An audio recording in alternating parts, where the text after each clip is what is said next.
Brakta Yahweh, Brakta Yahushai, Brakta Yahweh, Brakta Yahushai, Brakta Yahweh, Brakta Yahushai.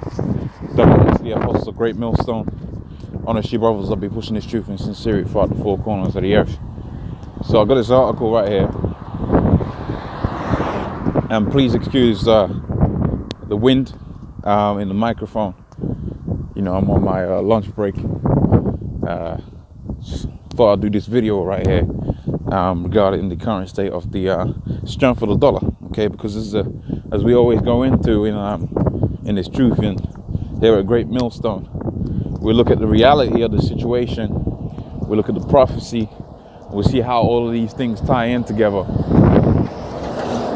And part of the thing with this place going down is the devaluing of the currency. Okay, the World War III that's going to come about. You know, all of those things that really deal with downturn, not upturn. So when you see them politicians go on the screen and they're talking about we're going to make America great again, well, that ain't going to happen. That's not what the prophecies say. And as we expound upon the prophecies and put them into modern day things that are happening around us, being circumspect as we are here at GreatMillStone, you pretty much find out that the economy is on a downturn, and effectively World War III is imminent. Okay, so with regards to the dollar, we see the statement made here from Zero Hedge.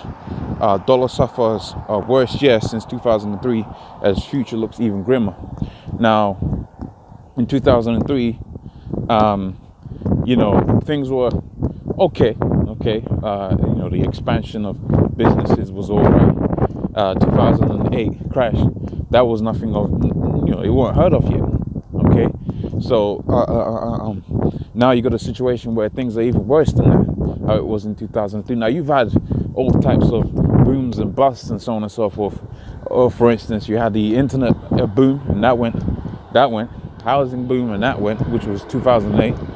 And now you're in a situation where you're circling the drain as far as the American dollar is concerned, because you got it to where all of these countries like China, Russia, okay, the BRICS nations, they're all moving, dumping dollar assets, dumping dollar bonds, moving outside of the dollar. Okay, as certain GreatMillStone elders have pointed out, that there is a shift towards Eastern market. Okay, you got the deployment of what's known as the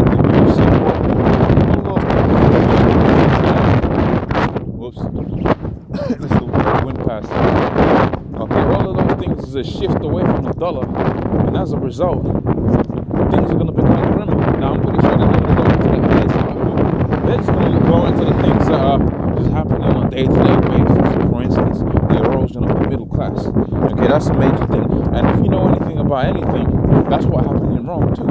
Okay, so there was a devaluing of the currency. That is to say, the gold and the copper and the precious metals that they had within the money, okay, within the coins that they minted, right, was getting less and less and less. So you was getting less bang for your buck. Okay, so you can understand. Well, the same thing happened with this fiat currency that you know is the dollar.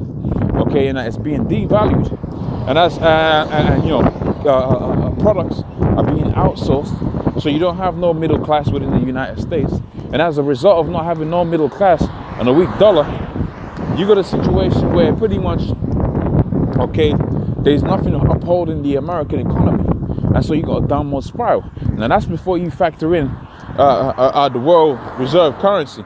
And when you factor in the world reserve currency, okay, that is to say, the thing that's propping up America right now, the American dollar right now, is the fact that you got it to where these other countries use this currency. Well, that's becoming less and less of a thing.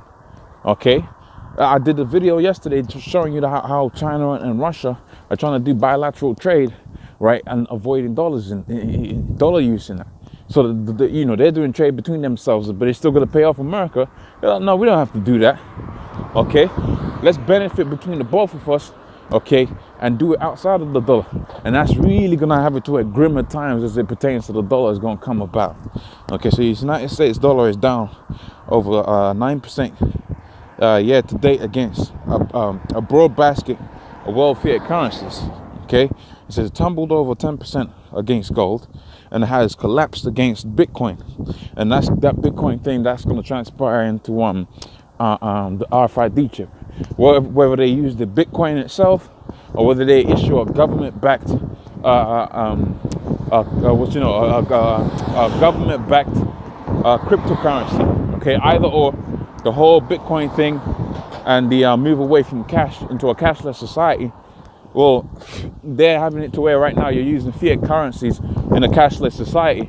It's going to be a small step to move away from fiat currencies, okay, into cryptocurrencies, okay, in a cashless society. That's a very easy move. In fact, a cashless society is a cryptocurrency, isn't it?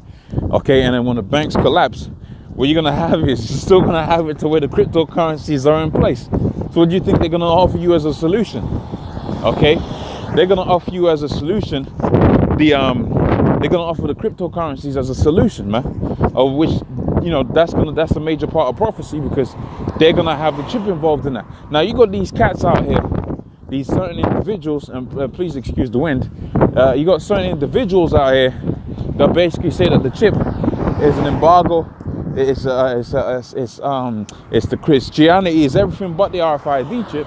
But wait, hold on a minute. The scriptures talk about how pretty much he's going to put an RFID chip within you, and that's going to have you give you access to buying and selling. Now, what this cryptocurrency is, and coupling that with the near field technologies and the RFID technologies, that's a small step, man. And that's going to be the next logical step. You already got it to where people are implanting within themselves and purchasing just in fiat currencies. And the step towards the step away from fiat currencies into the world of cryptocurrencies, but cashless, using what's known as cryptocurrencies is going to be this is a very small step. That's not even a technological feat forward. That's just coupling technologies together. Okay, so let's move on to this, and let's say they wanted to monitor that system. Let's say the dollar crashes tomorrow, which is not even unimaginable anymore, based on this article, based on the shift towards the east. If the dollar has it to where it falls tomorrow, well, by and large, cryptocurrencies are still going to be running, right? So the government can say, okay, if the fiat currency thing failed, okay, let's have it to where you got now cryptocurrencies as the new thing to work with. Well, that's not going to be a difficult feat, man. And as a means of monitoring that, it's not going to be too far-fetched to have it where the RFID chip is what monitors that. Okay, so let's carry on with this a little bit. It says, one point of clarity coming out of Washington is that the tax reform isn't about to save the dollar where the Fed rates hikes have failed. Okay, so you had certain tax rates and basically tax reforms happening out there within America to try to have it to where they save the dollar or whatever, and you had it to where you got these certain Federal Reserve have kept the interest rates very low. Well, they're basically saying if the Federal Reserve has kept it very low, tax reform ain't gonna do a damn thing, man. And that's a beautiful statement, because when you factor in the fact that all of these all of the money that's made, the GDP of America, will never pay off the money they owe, then you really quickly become to realize how that no amount of tax reforms, no amount of Federal Reserve interest rate is really going to help the state of the economy, man. Okay, so it says next point. Okay, so after shrinking to the smallest level since June, let's read this. It says CFTC data showed dollar shorts, right, increased again in the second half of November after shrinking to the smallest level since June. That snapped a move that had suggested investors were about to go net dollar long. Okay, and that's the graph that you're seeing there. I'm not going to get into the graph. I would need a business degree, something to really understand what's going on there. It says the US growth is still strong, all right, apparently. No, it's not.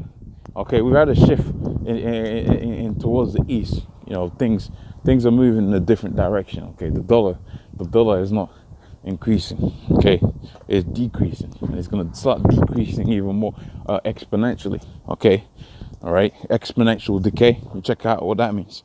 Okay, so it says, but the rest of the world is catching up, and there's no doubt the US can cope with the significant dollar gains. It says tax reforms was flagged as the next fuel to rally. Okay, but that looks unlikely, and I think that's what this dude Trump was trying to put in place with the tax reforms, and have it to where you have a booming economy, if you will. Okay, but who's going to benefit off that? If you have no middle class, no one's going to benefit off of that.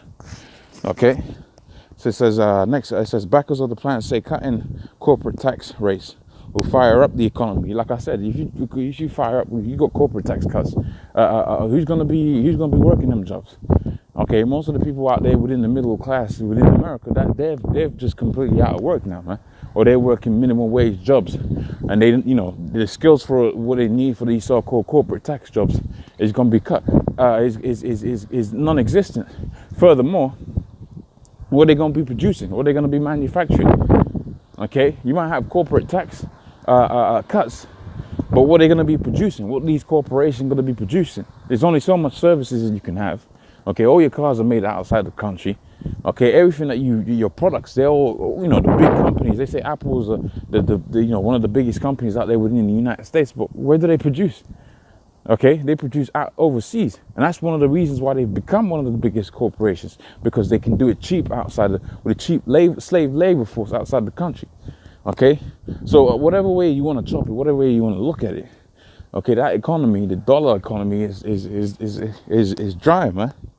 Okay, so let's see if we can pick out any more points in here. Pretty much the point is made.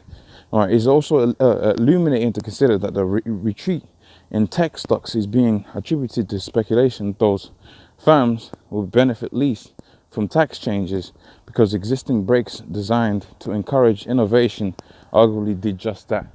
Okay, so that, you know, that's pretty much self-explanatory regarding tech companies and what benefits they have had now, and it's not going to change with the coming of these tax reforms. Okay, but I mean, you know, the title speaks for itself more than anything. You know, it's, you know, suffering the worst year, and the future ain't looking too much brighter. Okay, so hopefully I did this article justice. You know, I haven't been in you know, really getting into my economic stuff side of things as much as I really should be. So if I failed in any areas, you know, Lord's will I pick the skill back up, and we'll do other videos, and Lord's will those be on point. So with that, I'm say, all praise unto Yahweh Shemi Asai, double honor to the Apostle of GreatMillStone, all his brothers that be pushing the truth in sincerity. Shalom.